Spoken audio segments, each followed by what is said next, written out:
I'll just start. Obviously, it's a bittersweet moment for me this weekend, this week with Shavon and Benny going out on senior night, their last time in Pinnacle Bank Arena. These are two guys that Doc Sadler signed, and I went down quickly to meet with them, and they both signed up for nothing. Like, I don't know this guy. What are we doing? And we've been through some really great times and some very difficult times, and I just appreciate them showing up every day with the right mentality and helping us, build a foundation that I think is going to lead to future success.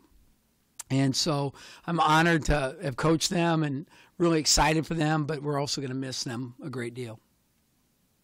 What areas did they most contribute to the foundation for the future? I mean, are there any specific areas that they I'd say their number one quality is just, they're great teammates. I've never met anybody that didn't really like playing with them. And you can't say that about every person that comes in and out of a program at any job I've ever been at. So I think to do that over and over, to be such a good teammate, to be team guys, program guys, you need as many guys like that as possible.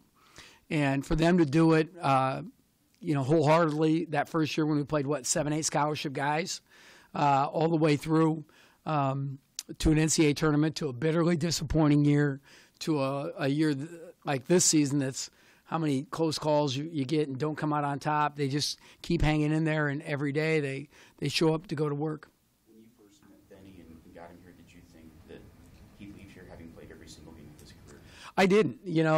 I think it's well chronicled that Benny and I had a talk, and what I'm impressed with Benny is that he showed such determination. He got better at little things over and over and over. And I think that says a lot about his character and about his work ethic and what I think his future, too. I think he'll be a successful person in life because of that. This season in particular, with them being the only two seniors, how valuable have they been, just setting the tone for the group of young guys that you have? Well, I think I would say it was evident in how we played against Penn State comparatively how we played at Indiana. Now, you can say, well, it's Indiana compared to – well, Penn State's really good at home. I don't care how you slice it. They've beaten Iowa. They've beaten Indiana. They've had some other teams right there. And here we get down 16 or 18. We get down 14 against Indiana without him, and we cut it to 8, have a shot to cut it more, and then they get it right back up to 12, and I thought we folded, right? Well, we didn't show any of that against Penn State, and I think, that was because of guys like Benny and Shavon. To meet with them the very first time, what was your confidence level that they would stick with it? Benny, we had known Benny because I knew his high school coach, and we'd recruit him a little bit. So at Sumner Academy, and so I'd been in touch with his coach, and his mom and dad are such high quality people that when I met with him, he's like, "This is what I want. I want to try this, coach. I'm in." And with Shavon, Shavon made it clear on the home visit. Will and Senya were there, and we had a great talk. And he's like, "Listen, I'm a Nebraska guy. I want to be at Nebraska," and so I felt great, immediately following the visits. I don't know how they felt, but they had indicated that this was what they wanted to do, and I really can't remember hearing anything else. So those were good. I was really enjoyed the visits until Will was sitting over in the corner, and then he plopped down like right in front of me and started stretching out. I didn't know if I was in trouble or not. Thank God his dad wasn't in Dominican Sioux. How's Andrew with his shoulder right now? I'd say he's better. I don't know what percentage he's at. He's still probably not shooting it the way we'd like him to. So there's something going on. But I kept him out of he and Shavon both out of some more physical drills we did yesterday, getting ready for Purdue. For instance, a rebounding kind of smash mouth thing, and so I had them overshooting free throws, and so we're trying to protect them the best way we can. Is that something he might need surgery on? I don't believe it's a labrum issue. I think it was more of a, just a like an elbow that came right on top of him, almost like a stinger, and now you've got this muscle bruise, contusion, right on the top. So it only hurts again, like when Ty popped the rib. It only hurts when you lift your hand straight above your head. We need some of those on the left side.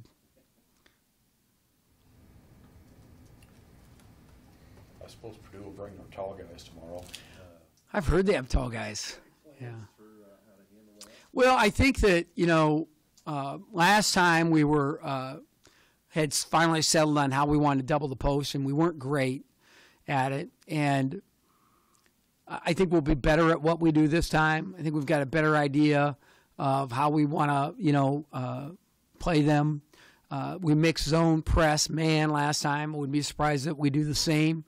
They made a run. Rafael Davis had 5 threes, which at that time was, I think, a career high, and then he had 5 more again a couple games later. But I don't think since then he's had kind of night like that. We'll have to do a really good job on, those other guys too, like Rafael and Dakota Mathias, who was really good the other night. They can get you a lot of ways. And because of Matt's system, that once you are concentrating on the inside, then he'll take advantage of it with the perimeter guys. You can't give them everything, right? You can't give them everything. But we always try and defend inside out, the highest percentage plays. So I got to imagine we're going to stay with that motif. They ranked dead last in the league in turnover margin. You got some things cooked up to take advantage of that? Well, what are we in steal? Second or? Yeah, it's working great. Turnovers are overrated, right? So, we're going to play, and we are going to try and force turnovers. We're going to continue to do the things we do. Obviously, the 2 elements of defense that have hurt us the most all year are the number of threes made at the high percentage, because I don't believe we have a lot of length, and we just aren't quick enough to get in and out with our positioning because we've got some inexperience. But at the same time, we also foul too much, which I think is a strength issue, So only that can be solved over time. Experience and strength can happen. And so some problems we can solve. Some we're probably not going to solve as quick as we want to. But at the same time, I think we know what the problems are. So that's my greatest concern. Can we still take away, and do a good job inside, but get to the 3-point shooters? Because I don't know how many threes they made last time, but it had to be 9 or 10. And Seamus will tell you, if we hold you to 6 threes or under, what's our record? Well, over 6, it's awful. Yeah, like that's the death knell. 7 threes. Action out of him. Yeah, he practiced yesterday, then he went out. We'll see how sore he is today. He came back after he went out, too. But that doesn't mean he won't be really sore today, so we'll just see. Do you have the official diagnosis on that foot, what it is? I couldn't. It's in the upper midfoot, and it's not a hot spot. It's not a stress. It's more soft tissue. But there might be something in there causing an issue, and they've taken an MRI, and I forget what they told me. I think it's just genetically funky in there. I'm not a doctor. Remember, we've been through this. You mentioned and you've mentioned before the lack of length in defending the 3-point shot. How much of success from opponents at 3-pointers is sometimes lack of communication defensively? No doubt. You saw it at the end of. Well, and I think the disappointing part with that is some veteran guys, some older guys. You've seen it out of the other night. It was Shavon, Ty, and Andrew, right in the middle of all of them, and. Then you sit there, are we playing these guys? Are they fatigued? What's going on? Because usually in practice they communicate pretty well, and for a long time they communicate pretty well. But those were, some guys are kind of a common denominator, and they just, literally stay in the moment to a fault, and it's something that needs constant attention. Defense and some of the things in defense, I told our guys too. I said, it's like, I said, Teddy, how old's your little boy? 4 or 5. I said, you tell him one time he's got to clean his plate. He goes, oh, no. And I said, yeah, you got to tell him 10,000 times to clean his plate, right? Here's how you clean your plate, but throw it away, put it away. Well, that's kind of like college male athletes trying to play defense the right way. It's like you got to tell them something 10,000 times to get them to do it right before they will. Some of these guys, and so, yeah, that was, I think, a disheartening part, especially when we got it to 6 and those 2 consecutive threes we just blew switches.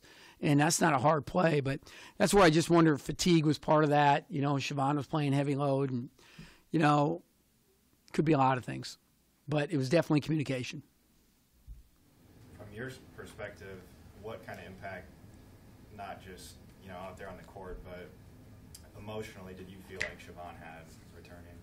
Well, yeah, I think it was gave us a great lift, and you look at his just his effort was terrific. I think that his voice was great. We tried to get him in and out early. He didn't want to come out. Are you okay? I'm great. So I think he was feeling good physically and mentally, and so I think that means a lot to our guys. They really look to Shavon. Like you talk to them and they'll tell you, when Shavon's not there, when he was healing up and rehabbing and do all that stuff, they felt like there was a hole in the room. I think that says a lot. That's their description. Says a lot. Anything else for Coach? All right. See you tomorrow.